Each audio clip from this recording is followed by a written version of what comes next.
I got enough money to move into my own flat. I filled it up with a few keepsakes, said goodbye to Mum. She gave me a kiss, the first in such a time, but it didn't mean nothing to her. I had got used to the overpowering smell of death, the way the bodies decomposed and caused so much mess, that we would daily clean up as if it had never been. I lay on my bed staring at the ceiling, thinking about the deaths I had cleaned up, how I interacted more with the dead than the living. When was the last time I had gone out with friends?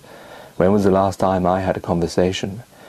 The only ones I ever knew involved me sitting amongst a group of people listening to what other people said and nodding in agreement. But with the dead, I spoke to them and they listened. However absurd it sounded, it was the bitter truth of my life now. I wanted to walk, thinking about days gone by. I thought my childhood was a happy one, but all I could think of was miserable times, times when I was left crying all on my own at night. How many lonely nights passed unnoticed. I got to work and the man in charge gave me an address and sent me alone to do this job. As the other guy was ill, he joked that soon we'd be calling around to his house and that he would get a good discount there. I got to the job, pushed open the door. It was quiet and empty. I closed the door behind me and looked on at the old-looking house. It felt strange, just me alone in this house, with a dead body awaiting my attention. I stepped over the maggots that were slowly crawling towards me, and into the kitchen where I found its lifeless body, with the fridge door left wide open. I bent down to the body and smelt its cloth. It reeked of a smell similar to fruit that's gone off. I looked towards the fridge for something to chew on whilst I worked, but everything was either off or riddled with flies and maggots. As I started to clean around his body, I kept looking back at the man's face. So much so I put a cloth on it. It wasn't so bad seeing dead bodies or bits eaten away, but the eyes and the face of the dead were so uneasy on the mind, a sign of mortality, or maybe it brought a kind of sadness and misery that death often brings along with it. Or maybe it was the fact that the face of the dead resembled so much the living, but without any animation.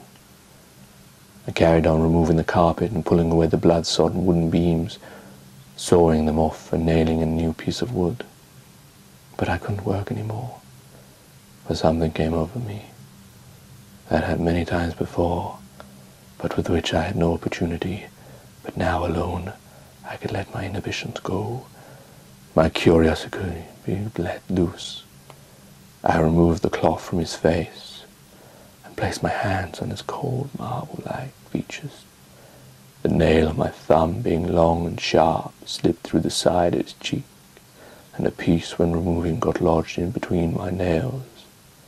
I went straight to the tap to rinse it out, but I couldn't get it, and then I turned the tap off and returned to the body, and removed his half-eaten, maggot-ridden, red-stripped shirt, pulled away the thin skin that covered his chest and ribs, and slipped my hand between his ribs into the inner sanctum and pulled out an internal organ.